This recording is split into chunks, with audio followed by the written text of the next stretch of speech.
Good evening, I'm Ian Hanemansing. Tonight, a few hundred Ukrainian soldiers stand against Russia alone in Mariupol. They will fight till the end. As bombs fall across the country, emergency crews scramble to help those wounded. And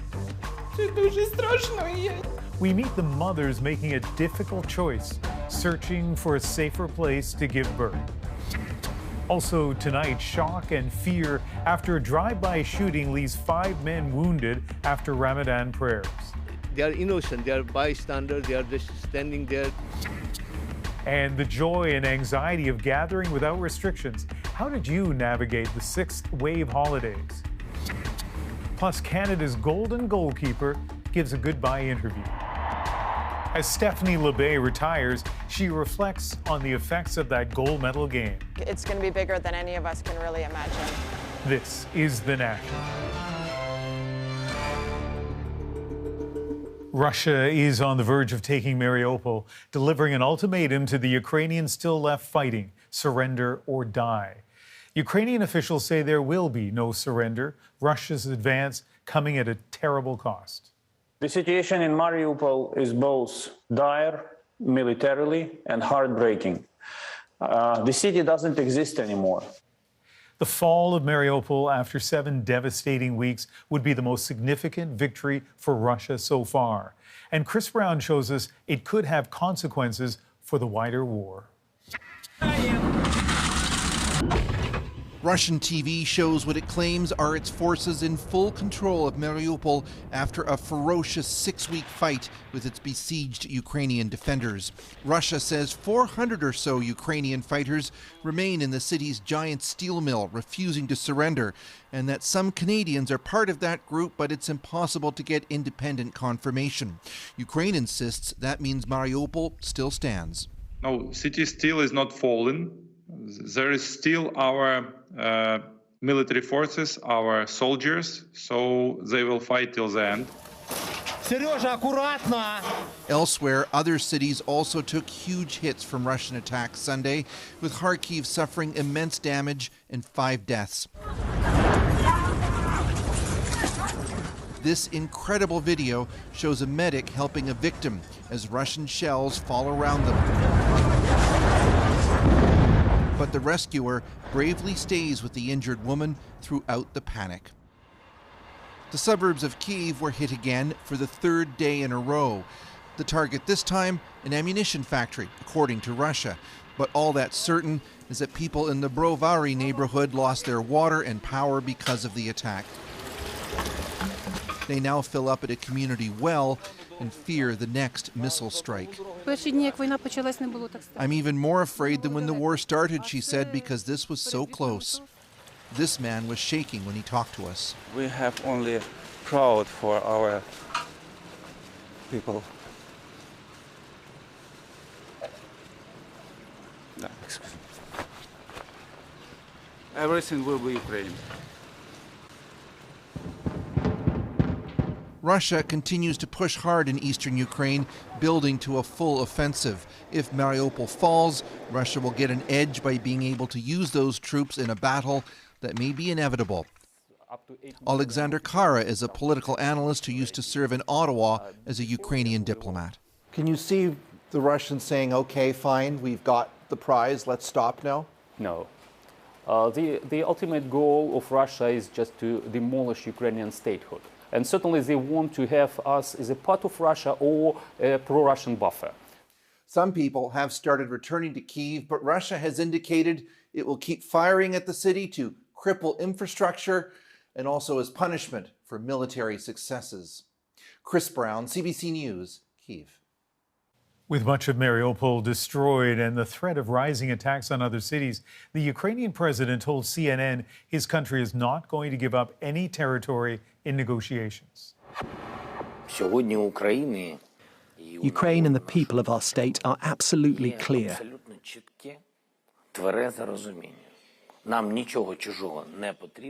We don't want anyone else's territory, and we are not going to give up our own. But on NBC's Meet the Press, Austria's chancellor said that after meeting Vladimir Putin, I think he believes he is winning the war. He told me in German, it's better the war ends earlier than later. So I think he knows exactly what's going on now. Another sign that despite all the destruction, Russia isn't backing down either. There is so much death in Ukraine right now, it could be easy to overlook that it's also a time of new life. Pregnant Ukrainians are fleeing to the country's west to give birth, but even there, as Katie Simpson shows us, it's a struggle to keep newborns safe. Maria's arrival, a moment of joy amid the chaos and sorrow. Her father, Pavlo, laughs, proudly declaring she looks just like him. The new parents swing from celebration to despair, navigating the complicated reality of welcoming life into the world during war. It's very scary, and I never want anyone to live through the same experience, Yulia says. The family fled Kramatorsk when she was 8 months pregnant, afraid she would give birth as bombs fell on their city. The head of Western Ukraine's largest maternity hospital says some 200 women have made a similar journey, leaving dangerous parts of the country to deliver here where it's comparatively safer. It's hard psychologically for the parents and our staff, she says, telling us they arrive in tears with anxiety. Frequent air raid sirens make it worse. When air raid sirens go off, this is where patients, little babies, new mums and dads, and doctors are supposed to come. Now, you have to watch your head. It's a very low ceiling here, and the conditions, they're very, very difficult. If you come on in here, you can see this is what they've got for a temporary shelter right now if those air raid sirens go off. There are benches, there are blankets, there are beds. The floors are dirt. I'm told no babies have been born here in this specific location, but if you just look right over there, you can see there's a birthing chair just in case. It has the feeling of a tomb rather than a place where life begins. Babies requiring special care can't be taken into the shelter. The equipment they rely on to stay alive can't be set up properly in that space. It means families have to wait out each and every air raid siren in these less safe wards. Construction on a modern bomb shelter is underway. The hospital is asking for donations to pay for the expansion, acknowledging Russia's invasion caught them off guard. We were not ready for that, Dr. Malachinska says, but we prepared everything for ourselves in a short period of time once the war started. Pavlo and Yulia ache to go home soon. They bought and renovated a flat which they believe is still standing. For this time, everything is okay, Pavlo says. What comes next, only God will know. And so they wait. The growing displaced families of Ukraine. So, Katie, along with expectant mothers, there are so many fleeing Western Ukraine that hospitals and doctors and nurses must be stretched to the breaking point. Well, Russian forces have targeted dozens of medical facilities in Ukraine's south and east, so people really don't have a choice. The maternity hospital we visited is bracing for more women to make the dangerous journey to the west to deliver their babies in a relatively safer place. And the strain is being felt at all medical facilities. We visited another hospital in western Ukraine, and they say they are at capacity. All of their beds are full, and we're told 80% of the patients there were civilians injured in the fighting, and they are making contingency plans as everything, Ian, is only expected to get worse. All right, Katie, thank you. Thanks. Pope Francis pleaded for peace in Ukraine after his first public Easter Mass in 2 years. Per favore, non abituamoci alla guerra. He called the conflict cruel and senseless. 50,000 people, some displaying Ukrainian flags, heard the Pope's message in St. Peter's Square. The Pope also urged the world to remember other ongoing conflicts, like those happening in Yemen, Myanmar, and Ethiopia. Prince William and the Duchess of Cambridge attended the royal Easter service, but not the Queen. She has admitted to some mobility issues lately, as well as a bout of COVID. She also missed Thursday's royal Maundy service.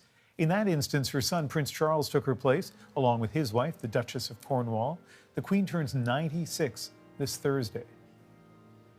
For the first time since the pandemic started, people can gather for Easter, Passover, and Ramadan without provincial restrictions. But as Valeria Corey-Minocchio shows us, a lot of Canadians are still weighing their COVID risks.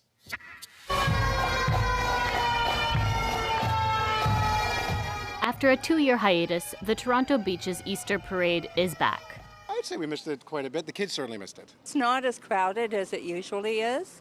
A lot of people are being cautious, and that's okay too. Cautious is the word of choice for this Montreal area rabbi. For the first time since the pandemic started, her synagogue organized a communal Passover Seder. Whereas in the past we might have had 90 people, this year we had 30. We had everyone rapid test before. We kept people at small tables. With Easter, Passover, and Ramadan, many Canadians are celebrating important holidays this weekend. And for the first time in 2 years, there aren't restrictions to factor in. So people are having to make their own decisions. I personally had a lot of questions about, is it okay to? And that's really hard to answer because I think we cannot have a zero risk situation, but we can do reasonable things to reduce the risk. Parishioners at St. Michael's Cathedral Basilica in downtown Toronto told us reducing risk was still top of mind this Easter weekend. We just had a small gathering. I don't care how much they lift it, I'm keeping the mask on. While restrictions are mostly gone, experts emphasize vaccination, masking, and good ventilation. And some warned about relying too heavily on that rapid test, especially if you're experiencing symptoms. A negative was never meant to tell you you're not infected. It was always meant to tell you that you are less infectious. And with Omicron, that can change quickly. So test right before, and then if you're worried about symptoms or the fact that you're feeling unwell, test again later. Just another decision Canadians now have to make for themselves. Valeria Corey Minocchio, CBC News, Montreal. Let's bring in Dr. Peter Juni, Scientific Director of Ontario's COVID Science Advisory Table.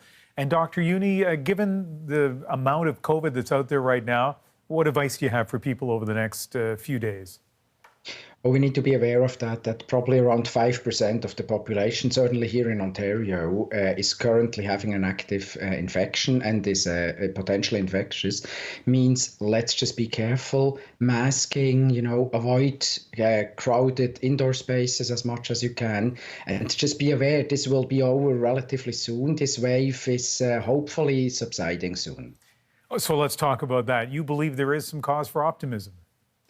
I believe so. So if we just make it now through this wave, as wastewater here in Ontario says, meaning we have accumulated enough immunity that the wave starts to be controlled by our own immunity as a population, in addition to us being also a bit careful, of course, I would believe that in a few weeks from now, things will look much better, actually. All right. Well, that is really nice to hear. Dr. Juni, thank you. Thanks a lot. In Toronto, police are searching for suspects after 5 men coming from Ramadan prayers were injured in a drive-by shooting. This happened early Saturday morning. As Greg Ross reports, though the hate crime unit is involved, the motive for the attack remains unclear. Well, the whole community is very concerned about this shooting. Abdul Majid Bala is the president of the Scarborough Muslim Cultural Center. He says one of the victims of a drive-by shooting early Saturday morning is a member at the cultural center. One of the victims is leading the prayer over there. Majid Bala says that man is now in hospital recovering. He was among 5 who suffered gunshot wounds. Police say the 5 victims met here in the parking lot of this shopping plaza after attending prayer services. They were deciding on a place to go and eat when shots rang out. Majid Bala says young people often gather socially in this parking lot late at night during the holy month of Ramadan. They then go and eat together after a day of fasting. They are innocent. They are bystanders. They are just standing there. They didn't mean to harm anybody. They're just planning for their night food or something. And suddenly somebody comes and starts shooting. Police say 2 of the victims remain in hospital with non-life-threatening injuries. At this point, police have no information about suspects. We do believe that the suspects were in a vehicle that was traveling by, but we are working very hard gathering surveillance video footage to try and corroborate that. Police have not determined a motive in this shooting, but investigators say they have notified the Toronto Police Hate Crimes Unit as a precaution. We have no information to suggest that whatsoever. However, we can't rule that out either. In the meantime, prayer service continues at the Muslim Cultural Center and other mosques in the community as residents here wait for answers. We are community is pretty confident in the police department, so they're going to do the investigation. And Greg, there was another incident involving the Muslim community in the region just last month. That's right, Ian. A man walked into a mosque in Mississauga, Ontario, and attacked worshippers there with bear spray before he was arrested. Now, police there believe that that was a hate crime. So as you can imagine, people in that community are on edge. But here, police are still investigating why this shooting happened. And at this point, there is no clear motive. Ian? All right. Greg in Toronto, thank you. And now to a developing story also from Toronto tonight. Police are searching for a suspect after a woman was reportedly pushed onto the subway tracks. It happened at the city's busy Bloor-Yonge subway station. They say a train went by, but the woman wasn't hit. The suspect, described as a white female wearing a black puffy jacket. Police tell us the victim was conscious and breathing at the scene and is in stable condition in hospital. Family and friends of a 16-year-old Edmonton high school student are grieving tonight. The boy died in hospital just over a week after a reported assault right outside the school. So far, police have released few details. Julia Wong shares what we do know tonight. It was a lot of disbelief. I sometimes still wake up in disbelief. Shivleen Sidhu is coming to grips with the death of her 16-year-old cousin, Karanveer Sahota. Police responded to a reported assault at McNally High School in Edmonton on April 8th, just after the end of the school day. Karn, as they call him, was rushed to hospital in life-threatening condition. The injuries so great, he died Friday. The strongest feeling right now that we have is anger. You go through waves of anger and sadness. The family describes the teen as shy. He was a DJ and liked to cook. He was the second youngest of more than 15 cousins. Karn lives for his family. He lives for his mother and sister. He takes the bus and he knows how hard his mom works and he helps her all the time. Police have not said much about what happened outside the school or their investigation. The cousins are left with the memory of his final days in hospital. He's just laying there with his eyes closed, all these tubes. So it's really hard seeing Karn sleeping. That's what I thought he was doing, because I thought he'd wake up. A growing memorial sits outside the high school. Expressing our sincere The incident, so upsetting, the school board superintendent is struggling to make sense of it. Now needs to be the time for us to come together as a community and begin healing. A crisis team will be at the school when classes resume this week. He was such a good kid. He was just catching the bus to go home.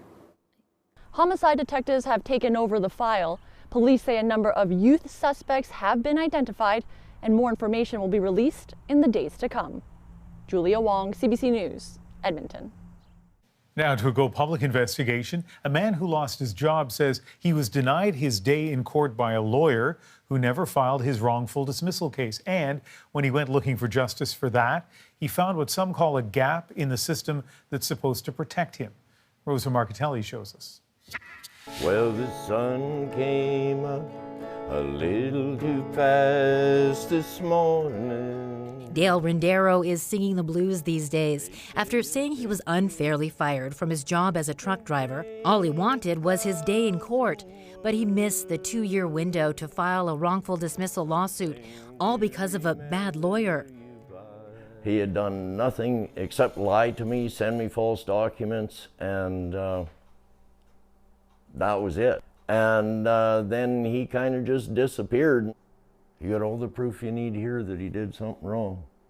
Turns out the lawyer, Kevin Peterson, had done the same thing to 5 others. They complained to the Law Society and Peterson was suspended. So Rendero gathered up all the evidence, taking it to the Law Society's insurance, the Alberta Lawyers Indemnity Association, for compensation. Lawyers across the country are required to have legal insurance to protect clients, but the insurer turned Rendero away, not because he'd done anything wrong, but because his former lawyer broke the rules. He breached the term of the lawyer's professional liability and indemnity group policy. What are those terms? There is a gap in the legal compensation system across most of the country, according to experts, who say the worse the lawyer, the more likely the client's claim will be rejected. That's because lawyers have to follow the very specific rules of the insurer, and if they don't, their coverage is canceled, leaving clients like Rendero with nothing. This is one of those cases where this person should not be left holding the bag. The insurer in Rendero's case wouldn't answer questions about its responsibility to people like him. This legal expert says the public should question that. I mean, one of the biggest problems with justice is it's this really unique kind of private club, and the public doesn't really understand what the limitations are or what the problems are, because the insiders like it the way it is. Rendero has lost more than his faith in the justice system. He was out of work for a long time, and the job he did find pays far less than his old one. We ended up losing our house. Hard times that could have been easier if he'd had a lawyer who did his job properly and a system that protects Canadians when they need it. Rosa Marcatelli, CBC News, Calgary. Our Go Public stories come from you. If you have a tip for the team to investigate, send an email to gopublic@cbc.ca. Her performance at the Tokyo Olympics was so good, she earned the nickname Minister of Defense. And Labbé, we're running out of superlatives, Claire. Coming up, I speak with gold medal winning goalkeeper Stephanie Labbé, days after her last game on the pitch. It's going to be a journey, I think, to redefine, I guess, myself. Plus, we're trying to make bus service in the city better and free. We ride along with advocates for free transit, but not everyone's on board with the idea. I think you need to improve your system. But first, a residential school survivor tells his story. I got this at 5 years old. How he says the Pope's words are helping to heal old wounds. Stay with us. CBC News, The National, named Canada's Best National Newscast at the Canadian Screen Awards.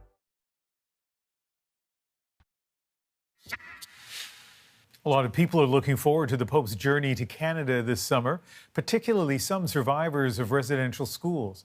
His apology to Indigenous people who suffered at those schools is still being felt 2 weeks later and has compelled one survivor to share a new part of his story. We should tell you some of the details are difficult to hear. Here's Olivia Stefanovich. I got this at 5 years old. The faint marks of 17 stitches run along a deep scar Norman Yakeula is revealing for the first time. I'm so ashamed of that. I hid it all these years. Yakeula says he was sent to hospital during his first year attending Grolier Hall, a Roman Catholic residential school in Inuvik, Northwest Territories. I was sore. I was crying for my mom. He says the school didn't tell his mom about the operation. She only found out when she was giving him a bath that summer. She said, "What happened to you?" I said, "Mom, they cut me." My mom started crying, said, "When?" I said, "When I was in Grolier Hall." Yakeula says he was told doctors had to remove a birthmark, but he still isn't sure that was the real reason. We may have scars in our mind and our heart. You won't see it. But this is what I live with every day. A physical scar from residential school, hidden for decades until he heard words of contrition from Pope Francis. Nel chiedervi scusa. We paid the price. I don't understand why it took so long. Yes, maybe it has taken this time. The vice president of the Canadian Conference of Catholic Bishops says Pope Francis needed to establish a personal connection with survivors. And as a result of that, he expressed that apology, I believe, from the sincerity of his heart. Could have said it when my mom was still alive. My cousin's still alive. My sisters. The Pope's words come too late for many survivors and their families. These tears are also for Happiness because I got to hear it. But Yakeula says the apology allowed him to confront his own experience in a way he couldn't before. We're like the cocoon, where we're breaking the shell of the residential school. Transforming pain into strength. Olivia Stefanovic, CBC News, Rome. And support is available for anyone affected by residential schools. You can get access to emotional and crisis referral services by calling the 24-hour National Crisis Line, the number 1-866-925-4419. Next on The National, goalkeeper Stephanie Labbé covers the net for the last time. She says farewell to Vancouver. She says farewell to the Canadian women's national team. She reflects on her fight for a women's professional league in Canada and that gold medal moment. It's going to impact a whole new generation, and I know that we've inspired so many young kids. My conversation with Labbé is next.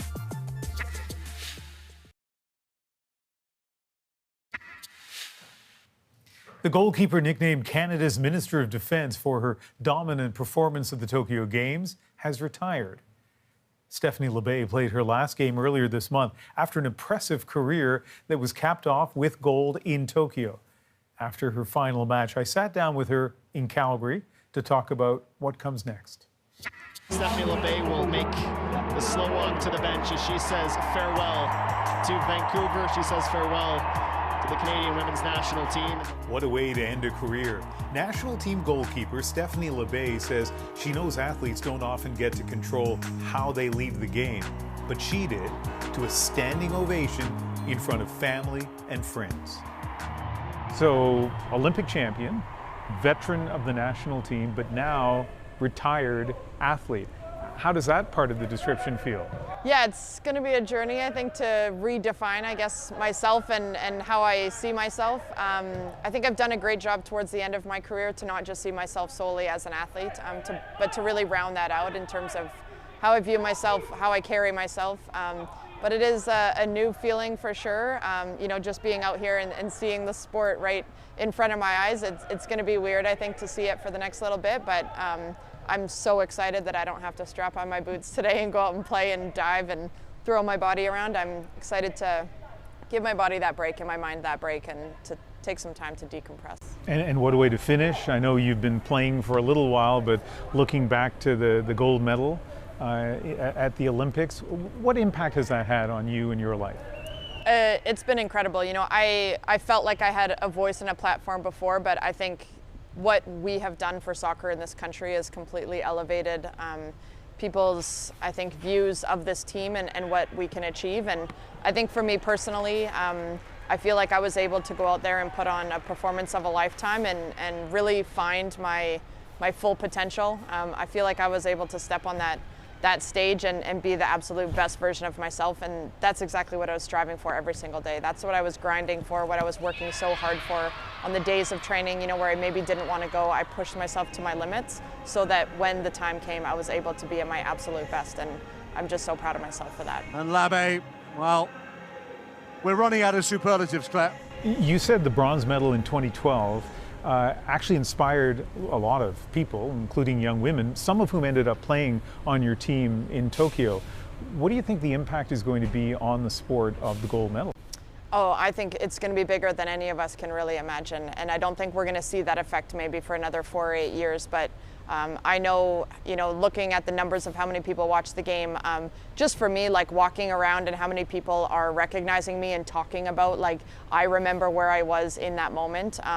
It's one of those like moments that people remember. And, you know, I think I have those moments watching like hockey games from previous Olympics, and I have that I remember when moment. And the amount of people that have said that about our game, I think is mind-blowing. I've never really kind of felt that before about any previous results. So I think it's going to impact a whole new generation, and I know that we've inspired so many young kids to to want to get a soccer ball and go out and kick it around. Well, let's talk about a women's professional league in Canada. It's something you and Christine Sinclair made sure to mention when I interviewed you guys after the gold medal win, and here we are now, I mean, almost a year later. You know, looking at these men who are in a professional league, which is not the major soccer league in North America, but there's still room for this team. What will it take for there to be a women's equivalent? Yeah, I think it's going to take a lot of things for sure. I think the main thing is it's going to take trust, and it's going to take investment in people understanding that we all want the same end goal. There's a lot of people across the country that are wanting to make this happen. There's people in different cities that are wanting to put forth a team, that are finding their own private investors, but nobody's working together at this moment. And I think if we can all get the different organizations and the different people across the country that are so passionate about making this happen, if we can get everybody working together, knowing that we all want the same end goal, we all want a professional product here for women to be able to come home to Canada and play here, to inspire the young kids across Canada, not just once every 4 years, but every single weekend. That's what we really want, and that's what's going to increase the accessibility of this team to Canadians. I know there's been talk about bringing in a professional team in Canada into an already existing US league and in the NWSL, and while that is great, what that does is it only provides opportunities for those few players that are already at the professional level. What we need in Canada is a full domestic league that's going to provide opportunities for those players that are graduating from college and don't have a place to go. They're not quite on the national team yet, and that's where the gap is right now. We have players that go away to college, and at about 21 years old, if they're not already in the national team, it's hard for them to get a professional contract. So that's where we need to provide those opportunities for them to be in Canada, to not have to fight for an international contract across, the globe, but to be able to come home, play in Canada, develop, be in a professional environment for 8 to 10 months of the year. And that's where we're going to grow the development of this national team. And that's where we're going to see the impact of it in the long run. The success of your team, the gold medal, gives you, as you've pointed out, a platform. You've used it in part to support the idea of a women's professional league. You've also spoken out about mental health.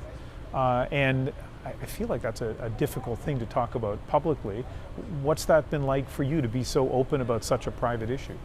Yeah, I think, originally I was inspired by other athletes speaking out and using their platform.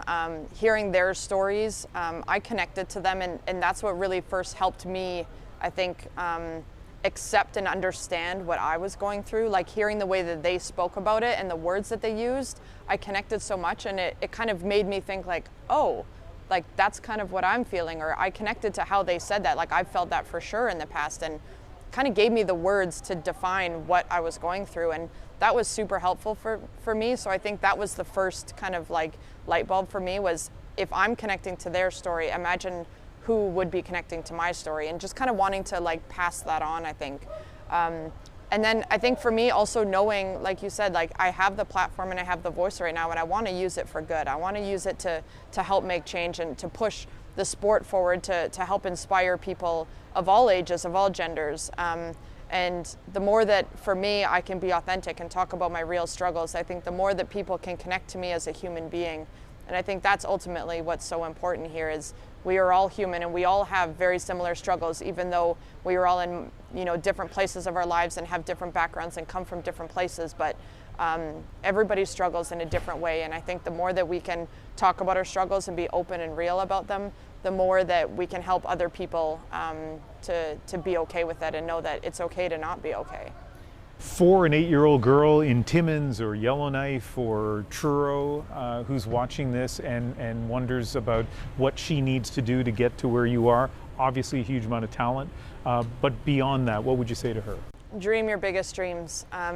Going into the Tokyo Olympics, there was probably very few people that would have said Canada's going to win this Olympics, but we had a dream and we set our minds to it, and we didn't want to put a limit on our dream. We didn't want to put, an end goal on it. We said we want a gold medal, and this team went out and fought for it. We worked so hard, and every single individual came together to make that happen, and that's my biggest message. Like, set your dreams as big as they can go and work hard to achieve them. Well, it was a great moment in sport for Canada, not women's sport, but sport totally, and a lot of Canadians obviously remember where they were when they saw you win gold. Thank you very much.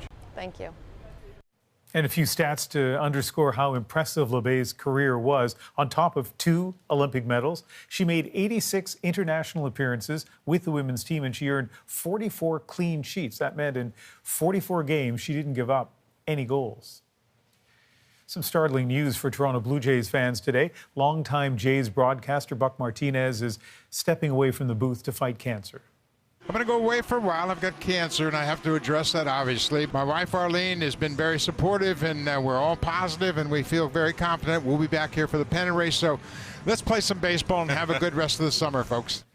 Martinez first revealed his cancer diagnosis in a statement Sunday. Starting with the Jays as a catcher back in 1981, he has been calling games since '87. He was even briefly team manager in the early 2000s. This news comes shortly after fellow Jays broadcaster Jamie Campbell announced that he also is being treated for cancer. After the break, a Victoria City councillor is proposing a radical idea.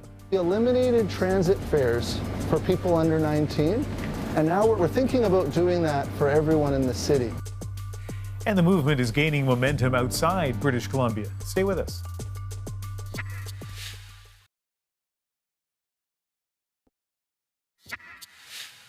Welcome back. Canada's skyrocketing cost of living and the impacts of climate change have some pushing for more mass transit.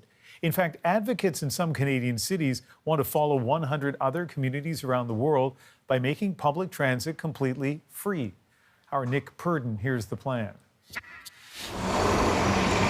Excuse me, I'm on the city council, and we're looking at the issue of the transit system. Would it be okay if I ask you a couple questions? Sure. Okay, great. Meet Ben Isaac.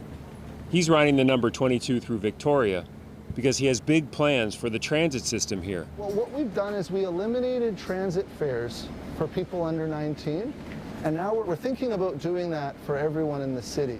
That's right. Councillor Isaac wants to make transit free for everybody in Victoria all the time.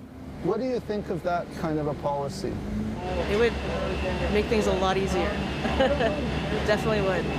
Rent here is really expensive, so it's a little hard to come up with the bus fare sometimes. Sometimes I'd have to ask a friend for a ride, or ask a friend if they have an extra toonie or 50 cents or whatever sometimes, right? More and more people can relate to that. Getting around in Canada isn't cheap. We have some of the highest transit fares in the world. But could the solution really be making it free? Is that even possible? Councillor Isaac sure thinks so, and he says it would help people in many ways.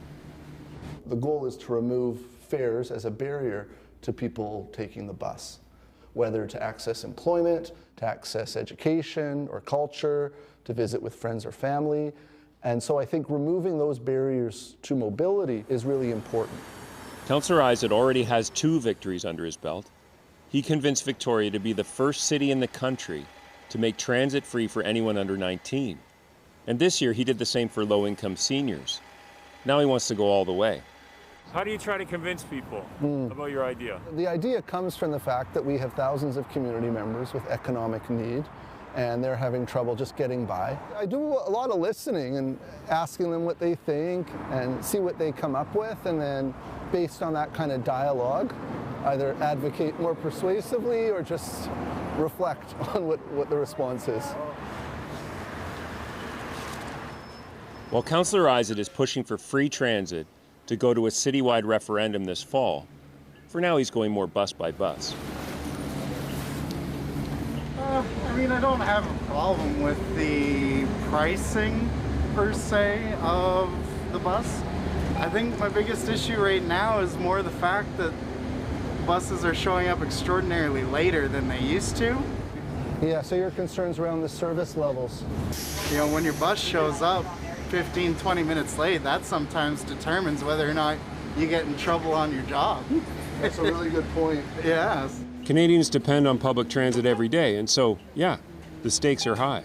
I think you need to improve your system before you open up the fares. You've got to get more people using it. No, it's a good point. Some people wonder whether it's a bit of a chicken and an egg scenario, that if we had more riders, would the public demand the improvements? You've got to have a better system. One of the other arguments Councillor Isaac gets is an old one: taxes, as in they'd have to go up. He estimates going fare-free would cost the city $10 million. You want transit to be funded just like healthcare? Yep, through the tax system, that there aren't any financial barriers to people getting on the bus. When you go to the emergency room, you don't pay an admission fee. How big a challenge is the fact that you'd have to raise taxes? We raise taxes all the time. I don't like to do it. I often argue against it. This year we're adding $5 million in taxes just for policing. That $5 million right there is half of the amount we need to eliminate transit fares in this community. While Victoria has its champion and is the city that's closest to having free transit, the movement has support across the country. Hi there, I'm with Free Transit Ottawa. We're trying to make bus service in the city better and free. This is a main transit hub east of downtown Ottawa, and it's where Nick Grover is trying to drum up support. Hey folks, how's it going today? I'm with Free Transit Ottawa. We're trying to make bus service in the city better and free. People like free transit, they like the idea of it, but it's been talked about so heavily by politicians as something that just isn't feasible or isn't doable. And we're out here to say, well, it actually is. It's much easier than we think. Nick says that taxpayers already pay for about 40% of most transit systems in the country. And the city of Ottawa, he argues, has the money to go fare-free. It's really a question of priorities. Service in the city better and free? The city spends a lot of money on transportation already, but it all goes to cars. It goes to parking, it goes to urban sprawl, it goes to road widening. That is a lot of millions of dollars, tens of millions of dollars that encourage driving, and it could be going to something that helps a lot of people and brings our emissions down and makes life more affordable. Hey folks, how's it going today? Good, good. Any interest you in this? And for Nick, it's because of the environment that he's out here trying to convince people to support his idea. A climate crisis is at our door. We need to be getting people out of cars and onto low-carbon, affordable transport. And making it free and making service reliable is how we do that. There's a link to our petition at the QR code. We're basically asking City Council to begin making bus service free, so it's affordable, it's accessible, people don't have to use their cars to go everywhere. Sounds good. It's true that people's cars are their single biggest contributor to climate change. And experts say one of the only ways we'll hit our climate targets is if we get more people to ride the bus. And Nick isn't willing to sit on the sidelines and wait for that to happen. I don't want to wake up one day in an extreme climate catastrophe and worry that I didn't do enough or I didn't do my part. I want to make sure that, me and the people I work with, that we do our part to avert climate catastrophe or the worst aspects of it. That's the hope. If you still think that this is a radical idea, consider this. There are about 100 municipalities around the world that already have free transit. And Councillor Isaac says he won't stop until Victoria is next. I think it's an idea whose time has come. I think it's an outside-the-box idea, but I think it's a common-sense idea that resonates with a lot of the values of our society. Nick Purdon, CBC News, Victoria. Next, a Winnipeg couple has found a colorful way to raise money for Ukrainian refugees. People use the egg as a symbolism of new life. A fitting tribute, auctioning traditional Ukrainian Easter eggs in our moment.